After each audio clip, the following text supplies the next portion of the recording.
Shalom to everybody. I hope everybody's having an amazing week here in Missouri. We're seeing a lot of rain, and so the good news about that is crops need rain to grow. So this should be a very, very busy year. So welcome to each and every one of you. You know, there's so much good, and there's so much positive in the world. And of course there's all the other stuff that's always been and it always will be. But it is nice to know that our Creator is here with us, in us. And so we're looking at Dolores Cannon's book, They Walked with Jesus, and the picture that we got painted a week or so ago was really phenomenal, and we're going to finish up reading what we were. We got a little wordy without much information last week, and I didn't write the book, and there's not much I can do to change that, but sometimes you have to see those things.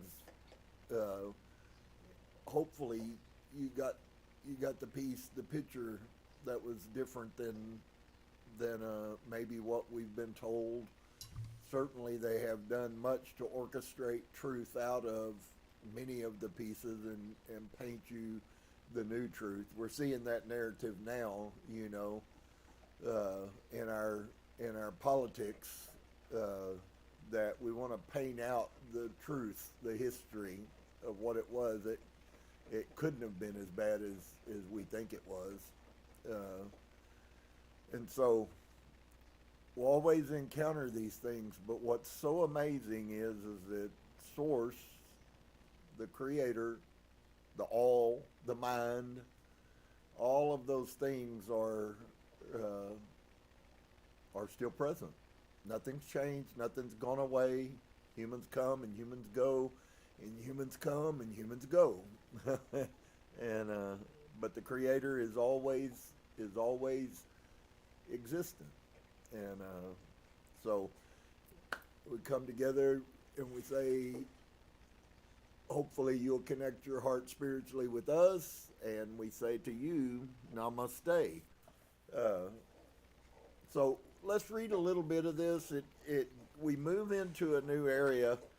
If there is any of you who have the book or have access to it, Dolores went to pains. All that we were reading about that got wordy last week was her really trying to establish, you know, amongst Christian people. I don't think that maybe, well, at least the people who've been with me for a while, many of you have been exposed to things that most Christians are never exposed to.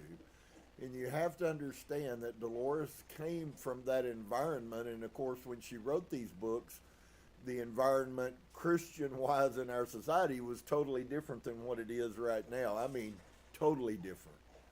And so she was always laughed at. She was an outlaw, you know. There are no past lives, and we don't live multiple lives. She heard that stuff constantly. If you go watch some of her live interviews, which are quite amazing, you'll find that she suffered a lot. And yet she still continued because she knew that the truth was in front of us, and it was up to us to choose it. So just because people laugh at you doesn't mean that you're wrong. And that's a good thing that that's the case. And so I'm going to read it just like a page and a half, and then we'll go into chapter 3, I believe it is, and I think chapter 5, I'm sorrowful. And then we will engage. It appears that Yeshua's niece ends up coming into the picture. So I hope you won't discount all of the amazing beauty of hearing these things, but you know, just the pictures of who these people were. We have a picture in our mind of what Jesus was, and unfortunately, if you've been a Christian as long as I and most of the people I know have, you have a lot of paradigm shifting to do to get out of those stereotypes that we were taught as being reality, and that's all they were, is stereotypes that are being taught as reality. And so she's speaking here again about the square front was entirely covered with gold. There's a few things in this that if you catch them, they're actually they actually will give you a different picture of some of the sayings and things that were spoken. And so in the book, she has pictures of the temple. She's trying to kind of give some concept about where Abigail might have been and where Yeshua would have been, and is that plausible? Is it reasonable with the things that she spoke of? And so the square front was entirely covered with gold, were meant to divert the attention from all the rest of the city. It was therefore quite natural to swear by the gold of the temple. That's a statement that you heard, that, you know, of us swearing by the offering that was put on the altar and swearing by the gold of the temple. That's where that came from. And you probably had a picture, but it wasn't this picture of what that even meant. So all your life you might have had this paradigm picture of something only to find out that that was never what it meant. That's what they told you it meant. And so all of this extensive building required huge sums of money. Herod levied taxes excessively and ruthlessly, and was always thinking of new ways to subsidize his many projects. He was a builder king. The people were also taxed harshly by the Romans to finance even greater expenditures abroad, which brought no benefit to Herod's subjects. The people found these burdens oppressive. There were bitter outcries against the squandering of money that had been wrung from the people's very lifeblood, like condoms for people that live in the bush, and transgender surgery for people that you have no clue who they even are. So those kind of expenditures were going on even in Rome. And the squandering of your money. Oh, I'm sorry. Did you know that we have a we have a debt problem in the United States, and it started 100 days ago? Before then, it was wonderful, smooth sailing. Give all of your riches away and be happy about it. Sorrowful. I ain't buying it. Herod thought that if the people could see some of the money going into the visible project of rebuilding their temple to their God, that they would be at least partially appeased. So if you could see RuPaul and how pretty all of these men look when they're dressed up, then maybe you would be happy for the surgeries that you're paying for. You know, maybe. You might be a little appeased. Well, dang, he's pretty. I wish my wife looked like that. Come on, people. It's our reality, whether you like it or don't. That is where we've been living. I ain't totally happy about paying for it. Maybe you are. If you are, well, no, I have no help for you. I'll just leave that one alone. One cannot fully appreciate the character of the Jerusalem sanctuary unless one considers the conception of sacredness and the ritual preparations which those who desired to appear before the Lord had to undergo. Some were encouraged to extend the purity ordinances into everyday life so as not to arouse God's wrath. The views of Jesus were different, as of course now we see. I once was blind, but now I see. Anybody ever heard that before? And not attach importance to the various stages of holiness in the sanctuary as his pious contemporaries did. He felt they were preoccupied by focusing on ritual and ceremony rather than what these stood for. They had forgotten the individual person and his needs. I believe the area where Abigail was conducting her children's classes was on this east side of the building. There were several other flights of stairs leading from the court of the Gentiles into the woman's court, but the terraced group of stairs seems to fit the description of dancing on broad landings. It would also be sensible that the priest had delegated Abigail to the women's court as befitting the status they had placed her in. She was again being kept in her proper place. Near this outer area was a chamber for storing musical instruments, which also fits with her description of the dances. There were pillars at the eastern end of the portico, which could be the place where Jesus was speaking to the gathered crowd of people. The huge pillared area to the south, the basilica, at the entrance of the Temple Mount, was too far away for Abigail to see and hear him clearly. Historians seem to agree that Jesus and his disciples taught in the area at the east side of the temple. It would make sense because there he could speak to anyone regardless of their degree of cleanliness. Also, he could be heard by Jew and Gentile alike because this area beyond the barrier was open to all. If my assumptions are correct, then Jesus would have been speaking at the lower edge of the woman's court under the pillared portico, while Abigail played with the children on the terrace steps leading to the inner courts. If he turned and saw her, he would have climbed the stairs towards her while the crowd watched from below. I think the historians' findings and the interpretations of Josephus have identified this as the only area where this could have occurred. And most remarkable of all, the stairs, the pillars, and other details are all there. These are verifying facts not readily accessible to anyone who has not done the exhaustive research. In the following chapters, I will insert items relating to this research at their appropriate places. And of course, once again, if you have a book, she has a different view of the temple. And so chapter 5, we get back into, I suspect, some good meat. And the title is Introduction to Jesus' Niece. The next surprise connection with Jesus occurred spontaneously in 1987. A year after my work with Mary, I was still deeply involved with the translation of the Nostradamus quatrains for the 3-volume Conversations with Nostradamus. And I now had become a UFO investigator. I was called upon to perform hypnosis in suspected abduction cases in Arkansas. See my book, Keepers of the Garden. My time was divided between many projects plus past life therapy. Anna was a very gentle, soft-spoken Jewish woman in her late 30s. Although her appearance belied her age, she seemed to possess an eternal youthfulness and gave the impression of hiding an impish teenager just beneath the surface. She was raised in the Reformed Jewish temple, and she and her family did not know Hebrew.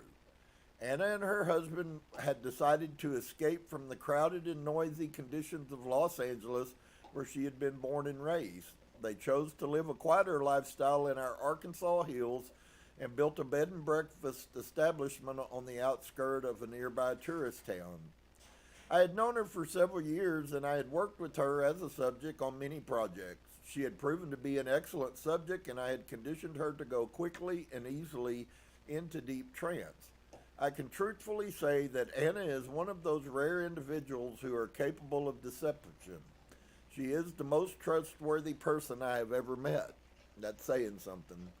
At the time of this incident, Anna was not having any problems, and we were not working on anything particular. She had been experiencing recurrent scenes that flashed into her mind. These scenes appeared similar to Israel or that part of the world. They were just simple street scenes and glimpses of people dressed in typical garb for the area. They were not disturbing, but she thought maybe her subconscious mind was trying to tell her she had lived a lifetime in that country, and she wanted to explore the possibility. We intended to see if we could find any information about during this first session. When she had made herself comfortable on the bed, I used her keyword and I began the session. Dolores says, "You said you've been seeing some scenes lately that you think might be connected with a past life. We're going to see if we can find out anything about that, and if there's anything there that you need to know about. You thought it might be in Jerusalem, but we don't know for sure. So if the scenes that have been coming into your mind have importance, and if they have validity, I'd like us to go and explore them and see if there's something there that you need to know. I will count to three, and on the count of three, you will be there. 1, 2, 3. We have gone to that time you have been visualizing. What do you see? What are you doing? And for those of you who don't know, if I had the money, I would send every person I know to an 8-hour session just to experience what it's like in your mind. It's so sad to me how many carnal people that there really are, friends, and how horribly carnal they are. And unfortunately, the more that I learn and the more that I study takes me further away from the carnality of humanity and more to the inner self than ever before. I find much quiet peace by myself, inside myself. It's amazing. It's wonderful. Those of you who can't stand to be by yourself, you always need to be around other people. I'm woefully sad for you, because unfortunately, all of the things that we find metaphysically that Yeshua taught that were for us can only really come to you from the inside. None of them will come from the outside. Manifestation of whatever is going on in your life doesn't come from the outside. It comes from the inside. And how amazing it would be if we were teaching our children how to access the inner man infinitely more than trying to impress with a lie the outer man. And so she entered the scene at an unusual point, and she spoke with a childish voice and was experiencing such emotion that she seemed on the verge of crying. And Abigail, I'm a woman child. I am not yet 13 years old, and my name is Naomi, and I'm not very happy, close to tears. Oh, it's hard to talk about. And so Dolores says, did something happen to make you feel this way? She was sobbing, so I pacified her. You can talk to me. And Abigail says, I wish that I was a man-child, that I could be free to do what I believe I'm supposed to do, and I know that, she broke down, this is hard. Anna already knew me and had a working rapport with me, but I was dealing with her with another entity. I had to obtain Naomi's trust so she would feel comfortable talking with me. And Dolores says, I understand sometimes you need someone to talk to. You can always talk to me about it. And Anna, Abigail was the other woman. Anna, I'm supposed to be spreading the teachings because I understand them so well from my heart. And he looked at me and he told me I couldn't because I was a woman and it wouldn't be understood. And sobbing, I love him so much. Dolores says, who are you talking about and who told you this? And Anna responds, this was the Nazarene. The only person I ever heard called this name was Jesus. This was a surprise. I would have to ask questions carefully to determine if this was whom she was talking about. So just as a reminder, Abigail saw him from one perspective. Now we have an Anna who is a totally different person who is seeing something. The Nazarene would have been what he was, certainly it was what he was called. And so Dolores says, do you know the Nazarene? And Anna says, yes, and sobs, I wanted to leave my parents' house and walk with him because I know I can do all those things. Her voice was full of sorrow and emotion, and I'm not afraid. She began to cry, and the tears trickled down her cheeks and soaking into the pillow. Anna says, I could cut my hair and I could walk in boys' robes, and I don't think they would know the difference, but I truly believe that I'm supposed to walk by him and help him and take care of him. I believe he needs me. And I believe that if I've been born a man-child, then I could have done this. But there is nothing else for me to do. I don't want to do anything else. And Dolores says, I understand.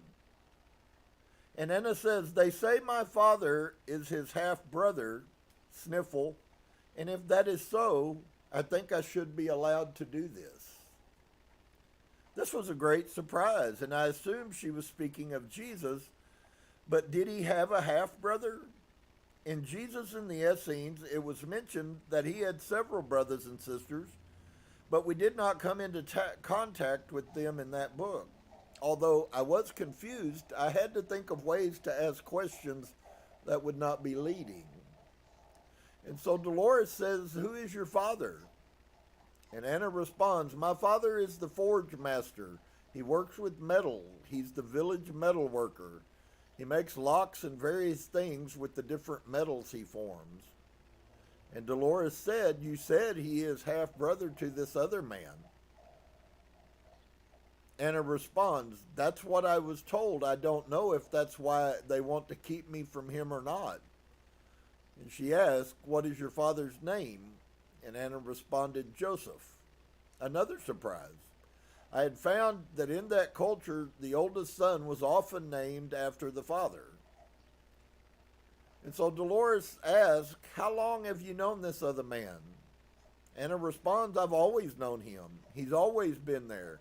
He comes to the house to see my father. I guess they have business together, but he has another business in town. I have heard him speak, and it was as if he was speaking my words. I know he's leaving too. Dolores says, where is he going? And Anna responds, he's taking a group and he's going on a journey, a pilgrimage to spread the teachings. And I know that's my place, but my father doesn't feel this way. My father feels fear, and I don't. My mother is a very quiet woman, and she doesn't say anything about it. And Dolores asks, what is the city or the town that you live in? Does it have a name? And Anna responds, Jerusalem, they say. She spoke 3 words that were apparently Hebrew, a language which Anna had no conscious knowledge of. They were difficult for me to transcribe phonetically, so I later asked a man who was fluent in Hebrew if he could understand them from the tape recording. He said, of course. And he gave me the smelling. Jerusalem shel Shahav, Naomi continued. And now I know what this means. I never really knew what that meant. And Dolores asked, what does it mean? It means Jerusalem of gold. The Jewish man said that this translation is absolutely correct. He then explained why Jerusalem was called that. The older houses were made of the local honey-colored limestone, which gives all the town a golden glow when struck by the sun. This sounded like a plausible explanation until I did my research into Old Jerusalem, and all of the buildings in the modern city were built after the time of Christ, so this would not fit unless the houses were made from the same type of material 2,000 years ago. That is a possibility. But my research disclosed a much more logical explanation for calling the city Jerusalem of gold. And I found that the main temple buildings had been built of local white limestone, polished to such a sheen that it resembled marble. And the front of the buildings had been gilded with a plating of gold, and several of the huge doors leading to the inner court of sanctuary were plated with gold and silver. All of this gave the impression of a glistening temple, and must have made a very impressive sight. The temple was described as so beautiful that it was spoken to throughout the ancient world. Apparently, the people called the city Jerusalem of gold. And so Anna says, I have always liked the sound when I heard it, but I never knew what it really meant. And it meant that he's spreading. It meant that golden glow that I see coming from his heart area is that golden glow from loving and caring and kindness. From there not being fear or cruelty. So it means that kind of gold, the gold of being. It doesn't mean the gold of the metal. That's what I didn't understand. So it means that he has made Jerusalem of gold because of what he's trying to teach. And I guess now that I understand it, I just want to live it. I want to be of help. I want to walk with him, for I know I have that same loving energy, and I could be of help. And I don't need to be married or taken care of or be a mother. I know I could walk with him and learn to heal and ease other people's pain, and that's all I want. And Dolores says, you said that you knew some of his teachings. Have you studied with him or what? And Anna laughs. She says, no, that's not allowed. I have heard him talk to my father when they thought I was sleeping. I have also disguised myself and sneaked out to where he was holding a meeting, and I've listened when I sneaked out and done this. Dolores asked, does he have a large group of people? You said he was taking a group with him. And Anna responds, she says, no, not very large, because most people have been doing the teachings in private in small groups. But he knows now that he is supposed to send his messages out. This group is small because not many of us are brave enough to walk the path of truth and love. It is hard to find people who are not afraid to heal and to be of service. So right now the group isn't very big, from what I know. And Dolores asks, do you know him by any other name besides the Nazarene? And Anna says they call him Jesus, but I think I like the way the Nazarene sounds better. Maybe it's because I hear my father and him talking, the Nazarene. And Dolores asked, I was wondering if that was what your father called him. Anna responds, oh, sometimes, but usually when he comes over, when they talk of the business, the carpentry and the metal, he calls him Jesus. Sometimes he calls him brother, and they use brother a lot. And Dolores says, but you said you heard they were half brothers. Does that mean that they have the same mother or the same father? What do you know about that? And Anna says, I don't know if I understand it all. They have never really talked about it, or they would not talk in front of me. But I think the father is the same because my father has the name of his father. But I don't understand a lot. They've never told me. So Dolores says, have you ever seen your grandmother or grandfather? She says, I was thinking of Joseph and Mary. And Anna says, the ones of my mother more than the ones of my father. There are things they didn't talk about. We don't see them very often. They are far away. That's what they tell me. And so Dolores asks, then the one you see most of that family is the Nazarene when he comes. Do you have any brothers and sisters? And she says, I have a brother, and he is far away. He went to study. Dolores says, what kind of study? And Anna says, he went to be learned. He went to study with teachers and Rabboni to learn various laws and teachings to be a learned man. So where do you think this is going to end up at? I could not find the word Rabboni in the dictionary, so I asked the Jewish man about it. He said it was one of the formal respective ways of addressing a rabbi. You do find it in the scripture, Rabboni, Rabboni. It's an honored way to speak. It's like one versus saying a preacher, the other one versus saying pastor, which has connotations that go with it. And so Dolores asked, did he have to go a long way to do this? And Anna says, yes, he had to go to another larger town to do this. Dolores says, I thought Jerusalem was large. Anna says Jerusalem is large, but I think for his studies, he could not stay in Jerusalem. I have already explained that education meant the study of the law exclusively. Any other type of learning would have to be obtained elsewhere. The idea occurred to me that her brother might have gone to study with the Essenes, since Jesus was quite familiar with them. And so Dolores asked, then you don't really know where he went, and you never heard anyone say. Anna says, he didn't give me the name. No, I don't know the name. But there are many things that they don't let me know. I think out of fear, or they think they are protecting me. And so Dolores asked, but this brother is older than you, is that correct? Anna says, yes, this brother is 10 years above me. I do not know. He might be involved in things that are secretive, so they tell me what they tell me. It's like he is another father, laughing. My mother has my brother and I as children. But she has other children she cares for. And she does all those things that are expected of woman to do. But she takes care of orphan children or children that need to be watched over.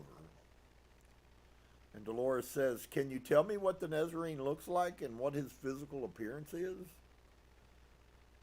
And Anna says, he is, when I look up at him, I'm not sure. Let me see first. For a man, he's about the height of my father, which I guess you say is average. He's strong in the arms and the shoulders. He's not a very big man, but he has strength. And his eyes are wonderful. His eyes are blue, and he has brown hair and hair on his chin and above his mouth, and he's tanned from the sun. I would say he's fairly dark-skinned. And Dolores says, but you see, you said his eyes are wonderful. Anna says, yes, I never thought that blue eyes were kind and loving, but his are. I'm used to dark eyes, but his eyes are just so kind, so loving. Dolores writes, in Jesus in the Essenes, I quoted from the Arco volume, a little-known book written by Doctors McIntosh and Twyman, printed in 1887. These men had discovered written reports in the Vatican Library dealing with Christ. One of these contained a description of Jesus that remarkably coincides with the descriptions given by the various subjects. After Jesus in the Essenes was printed, I came across another such letter which contained a similar description. This startling document was also discovered in the Vatican Library. It was supposedly written to the Roman Senate at the time of Christ by Publius Lentulus, then Roman proconsul in Judea, a predecessor and friend of Pontius Pilate. The following is his description of Yeshua, Jesus. So when you hear all those people talking about that he was very dark-skinned, very dark-haired, very dark-eyed, they are working off of what we would typically think an Arabic type of person. It's been quite interesting. Wouldn't you ask the question, why would the Vatican have documents that tell us the truth and yet hide them from us? You have to admit it's a little disconcerting that if that's the case, what else do they hide? And so this is the description of Yeshua. This is a man of noble and well-proportioned stature, with a face full of kindness and firmness, so that the beholders both love him and fear him.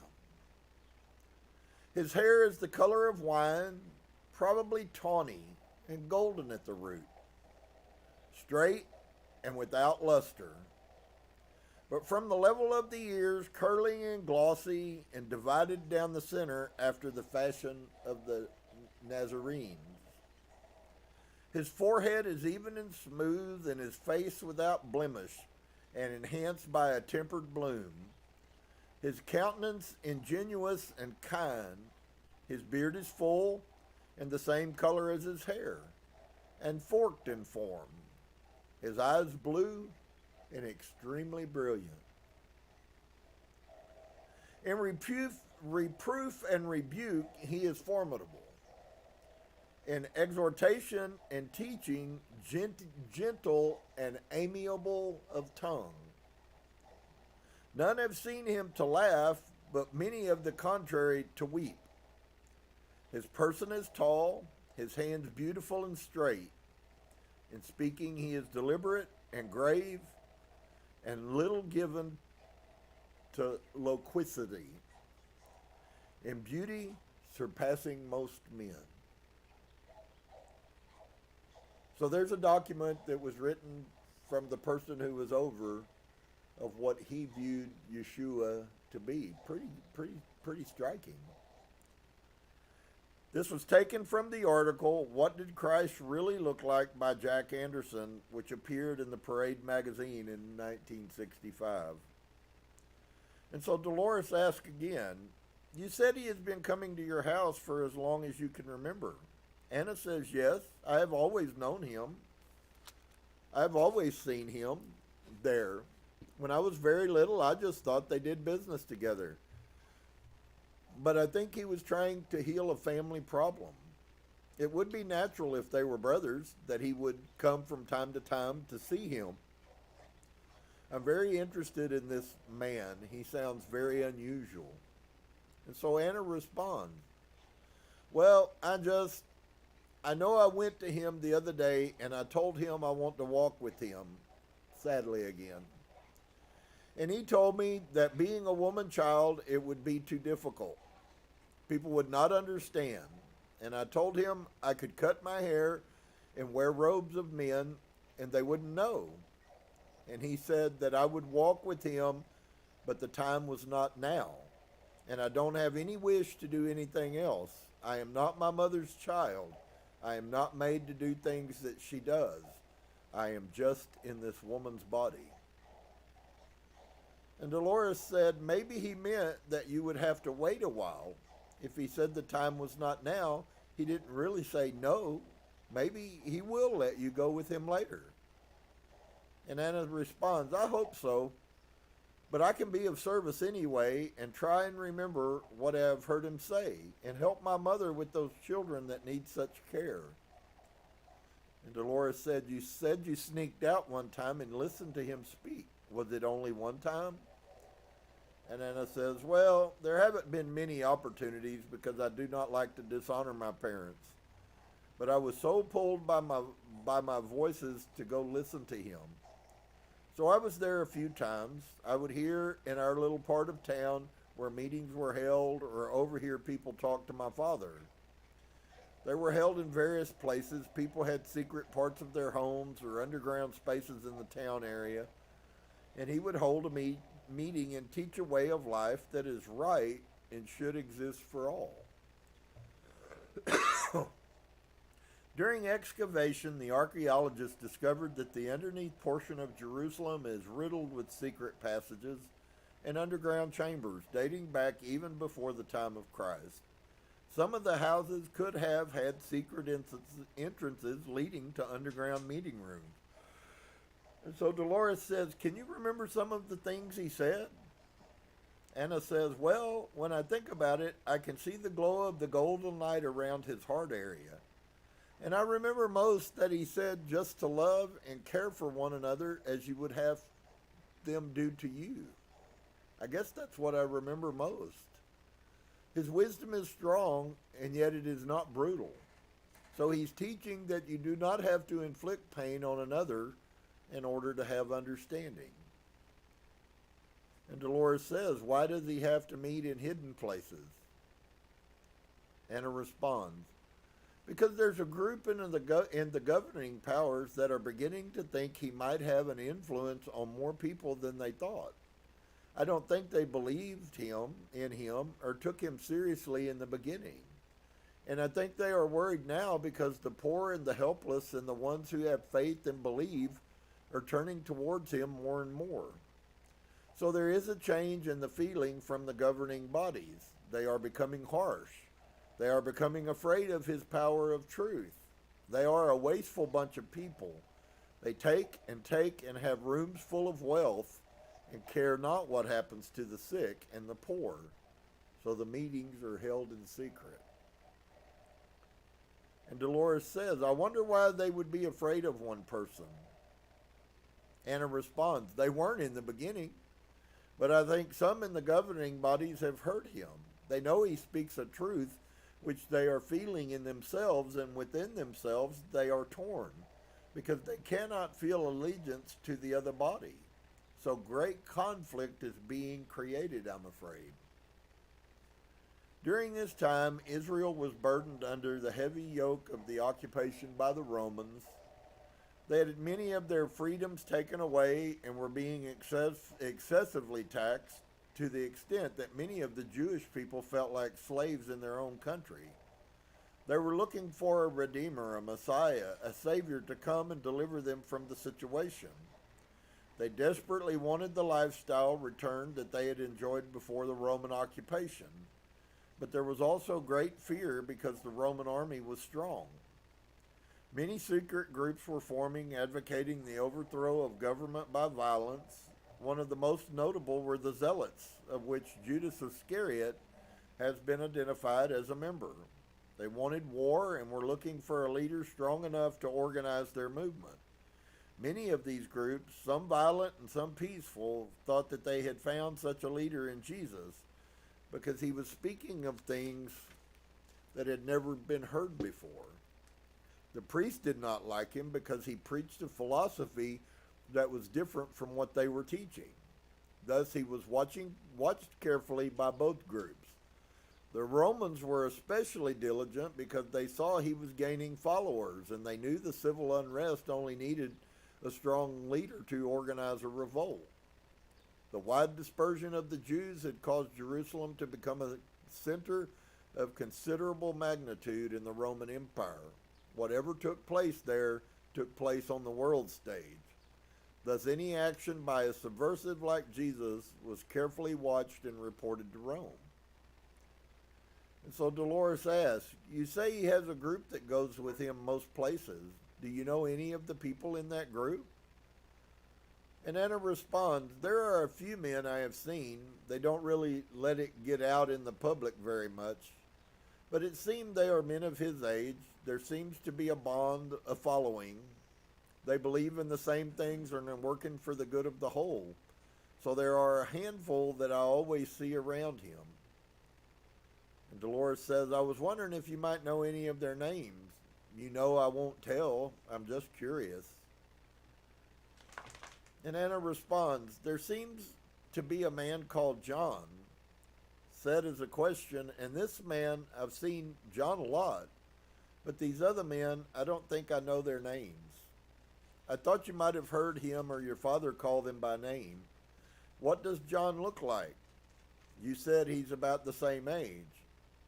She said, Anna responds, yes, he looks similar, except he has dark eyes of many of the people around this area. And he's not a kind looking. He's a bit huskier too.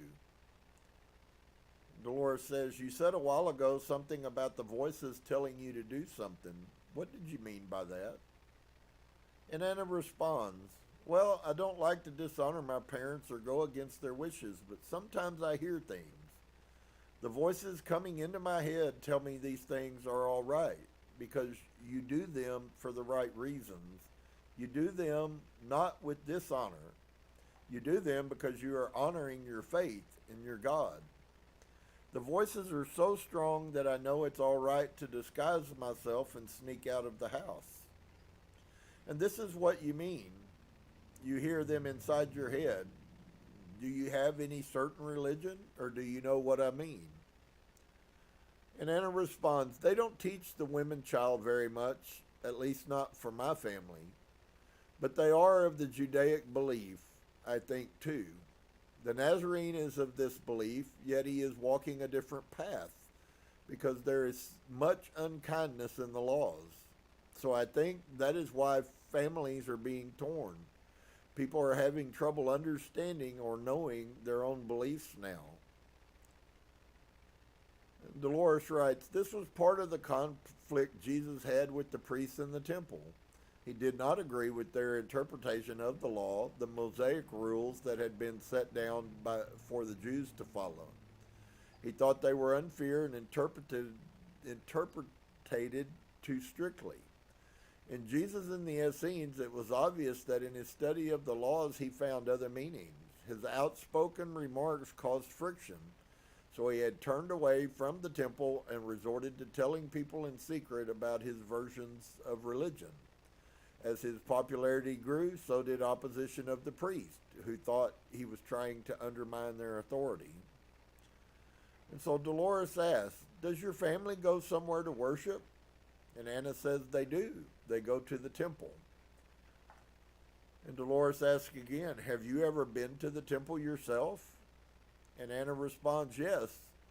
But women go in a different way and they sit in a different place from men. And I don't feel very loved in there. I feel closer to God elsewhere. And Dolores asks, can you tell me what the outside of the temple looks like? Is it a big building or a small one? And I wanted to see if Naomi's description of the temple matched Abigail's. This one, I think there are many around. Dolores, in Jerusalem? Anna says, yes, this is not the biggest. This is of stone or stone structure. And Dolores says, is there a larger one in the city? And Anna responds, there's a larger one. And Dolores says, have you ever seen that building? And Anna says, I've seen it. It's very big. It scares me. It makes me feel cold. Laughing, I like our smaller one. Dolores says, why? Because it's too big? And Anna responds, yes, I think it's just too big. And Dolores says, well, what does that one look like from the outside? Anna responds, oh, it has many of the light-colored stones, and then I see large doors and some pillars on the outside. There, it's very high ceilinged inside. And Dolores says, does it have many pillars around the outside? And Anna says, yes, in the front. Seems to be 8 in the front. And Dolores says, does it have pillars anywhere else but in the front? And Anna says, inside, I see some inside.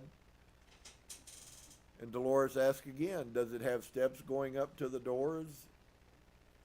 And Anna responds, yes, they're long, long steps. Naomi's description coincides very well with Abigail's version with the historical research. And so Dolores asks, but you said you don't like to go there because it's, Anna interrupting, too big. It makes me feel lonely. And Dolores states, yes, sometimes things can be too big, and then it sets you apart from what they're trying to teach you.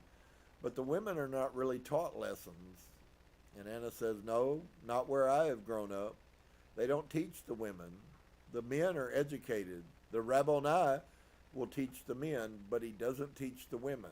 It seems to be a tradition right now. I am not pleased with it. And Dolores says it seems strange that they would want to teach you, that they wouldn't want to teach you because you do want to learn.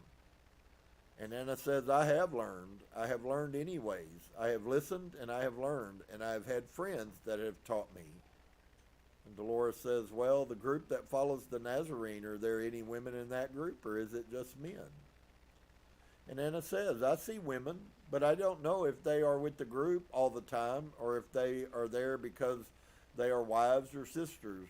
But he seems to be going with the men on the journey.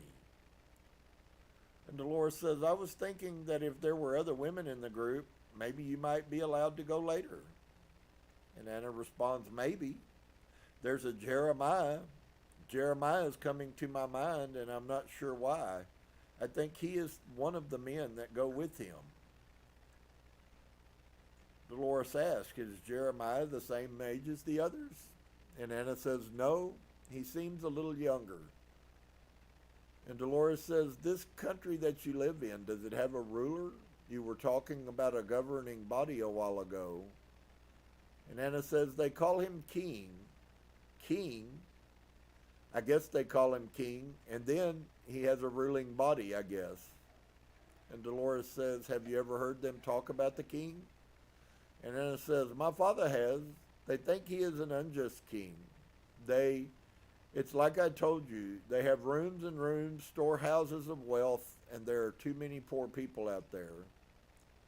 Dolores says, have you heard of anything he has done? Did your father ever talk about any certain thing? And Anna says, well, they talk about people they call slaves. They talk of cruel punishment. They talk of people who are taken away and never heard from, and there isn't any reason behind it. Dolores says, do you think the king is responsible for these things? And Anna says, yes, and I don't quite understand it all. I don't know everything there is to know. They don't tell me these things. You see, my mother is a very good and a quiet woman. She's just what she's supposed to be. So she doesn't discuss any of this or have an opinion. She will talk out loud about. And Dolores says, maybe that's what is expected of her. Do you have a large house where you live? Anna says, no, it's small. My father has his workspace, and then connected to it is our living space. And outside there is a cooking oven. So it's small, but it's nice. It's comfortable. And Dolores says, what does it look like on the inside, the living space? Anna says, it is one room when you walk in. That is where we have meals. We have a table and furniture. Then there is another little room where my parents have their bedroom, and there is a little cellar door, and then I have a little alcove area for my space. And Dolores says, what does your place look like? What do you sleep on? And Anna says, it is straw that has been tied together to give it shape and thickness. It has been put on a little platform of wood, and then it has been covered over with cloth and skins. And Dolores asks, is it comfortable? And Anna says, yes, it's just very comfortable. And Dolores says, is that all you have in your little space? And Anna says, I have that and a candle, and then just little personal things, but that's all. And my robes are folded up in one corner. What kind of food do you eat? We eat grain and fruits, and there is fish. There are what they call dates and other soft type fruits from bushes. Dolores asks, do you ever eat meat besides fish? Anna says, rarely. Once in a while we have a lamb. I don't know beef. Beef, as though it was an unknown word. And Dolores asks, what is that? Anna, beef is rare. We have that very little. So Dolores asks again, do you have any kinds of vegetables, or do you know what I mean? Anna says, yes, vegetables we call squash, and there are green types of vegetables. And Dolores says, well, it sounds like you have many different things to eat. What do you drink? And Anna said, I drink goat's milk and water, and there's a different kind of drink for my father. And Dolores says, what is it? Anna says, I think he drinks a brew. I don't know exactly what it is, though. And then they also have wine. We make breads in our oven outside. And Dolores says, so you don't go hungry. That's very good. Well, would it be all right if I come again and speak to you sometime? And Anna says, yes, I would like that. You made me feel better, with a relieved sigh. Dolores says, all right. And you can always talk to me when I come and tell me things that bother you, because I don't tell anyone else. It's always good to have a friend to talk to. And as I brought Anna back to full consciousness, I wondered how she would react when I told her what she had talked about. She had some vague memories of the session, and I left the tape recorder on as she reported these. Dolores, you said they have different names for the food, and you could hear other languages coming in. Is that what you mean? And Anna says, yes, it's hard to explain. When you would say vegetables or fruit, I could picture it, but I couldn't give it a name. There were also some things I have never seen in this life, so I think sometimes when you ask me questions, I'm trying to filter the answers through so much that's going on around me. And Dolores says, you could hear other languages. Were they in the background or what? And Anna says, sometimes, but I didn't understand the words. And Dolores says, are those few things all that you remember? And Anna says, I remember the house, and I think I remember I remember saying the Nazarene. Apparently, that referred to Jesus. Do you know very much about him? And Anna says, because I am Jewish, I haven't really thought about Jesus much in the past. Never, in fact. In my background, he wasn't even acknowledged. In the household I grew up in, I would ask Mom and Dad about Jesus, and they would just brush it off. Jews that I knew when I grew up acted like he didn't exist. So it wasn't until I was in my 30s that I really started facing that issue. I always thought there was a conflict. I couldn't understand why they wouldn't talk about him, and yet the little bit I was learning about him, he seemed like such a good teacher. That's why I never had any frame of reference for him. And so Dolores asked her, so you have no reason to, for instance, a Christian might say, oh, I wish I had lived in the time of Jesus. You would have no reason to feel that way? And Anna says, no, because we didn't even talk about him. He didn't exist as far as my family and the people I knew. And just for you that don't know, that is very much true in Jewish society. He is the thing you don't talk about. And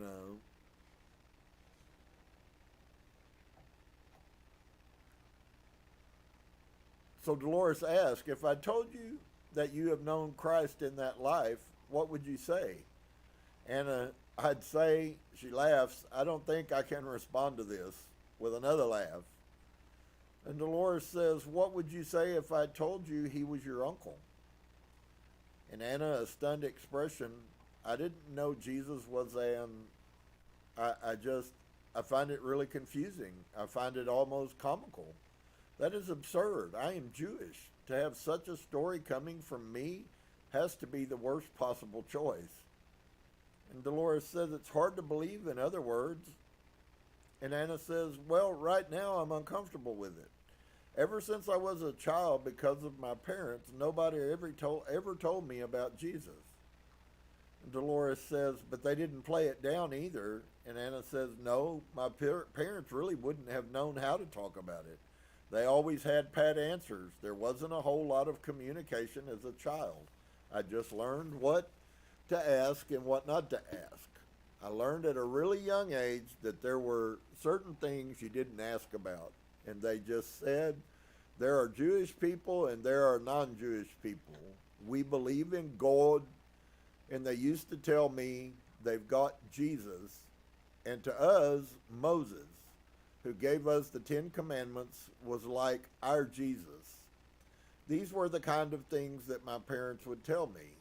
Now I'm trying to remember my childhood when I was little. I could barely tolerate going to temple and Sunday school. I thought it was all a bunch of malarkey, and as a little kid, when I was learning Jewish history, I was appalled at how cruel the Jews were. It was so clear to me how much control they had over your lives and how cruel the temple was. I have had those feelings about Judaism since I was a child, but I heard from all the other little kids about Jesus, and I grew up being so offended by him. I was appalled that this whole religion was created around this one man, so I never felt anything good about Jesus. It was always very offensive to me. And then when I got older and started to question it, it got even worse. I didn't even understand who he was or what he was. I just felt it was too strange to comprehend that people would have formed a religion around a man. The religion is supposed to be about God. It wasn't until we were living here that I started listening to what some people had to say, and all of a sudden things became clear to me. This has all just happened within the past 5 years, so it was as if I had to get away and maybe into this kind of environment to let things clarify in the right way, as if this is the truth, this is what I needed to know. Maybe that's why I could never swallow any of what I heard, because he was a human being. But also because maybe a part of me inside wants to believe it, especially because over this past 6 months, for some reason, I've had such strong feelings and I don't know where they are coming from. I knew there was something significant for me to check out in that area of the world, and that regression was the way to find the answer. And so Dolores says this wouldn't be something you would want to invent if you were going to fantasize a past life. And Anna says that would be the last thing I would ever think of. This seemed to be a remarkable breakthrough, and I definitely wanted to follow up on it and obtain her story of the life of Christ as she had contact with him. The fact that she is Jewish gives her story a great deal of validity. I asked her if she had ever read about Jesus in the Bible, and she said she only had the Old Testament part and was not even very familiar with that. They were not required to read it in their religion. When she tried to read it on her own, she said it was too difficult, too taxing. So I asked her not to read the New Testament. She replied that there wasn't much chance of that because she did not even own a copy of it. And as far as she was concerned, she knew absolutely nothing about his life and none of the events that are so common to Christians, or the stories that are drummed into us from childhood. This was all foreign territory to her. She would have nothing in her subconscious to draw on. She would also have no conscious or subconscious reason for fantasizing. The whole idea seemed absurd to her. This could be a perfect chance to obtain a story that would stand up to the criticism of the skeptics. The idea of Joseph having an older son bothered me, and I wondered how people would react to that. However, I knew that Joseph was a great deal older than Mary. This was established in Jesus in the Essenes. What occurred in his younger years, perhaps he was more human than the church has led us to believe. Perhaps he also had frailties common to us all. Whatever stains there were on Jesus' family tree, it apparently did not bother him. He had been friendly with his older half-brother for years, and I wondered what other unknown details we would uncover as we proceeded with Naomi's story. And we're going to stop right there. I believe that's the end of a chapter. And so Yeshua's headed out on a journey, and next week we'll look at his departure. Quite interesting. Quite interesting. Lot that was said to think about. Yeshua.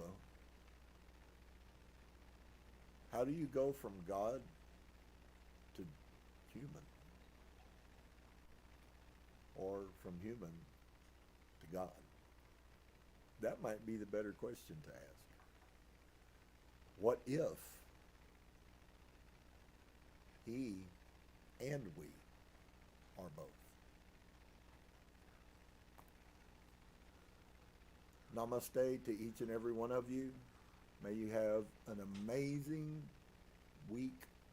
May the presence of your higher self be exposed to you, and you know true peace and joy. Shalom. Namaste.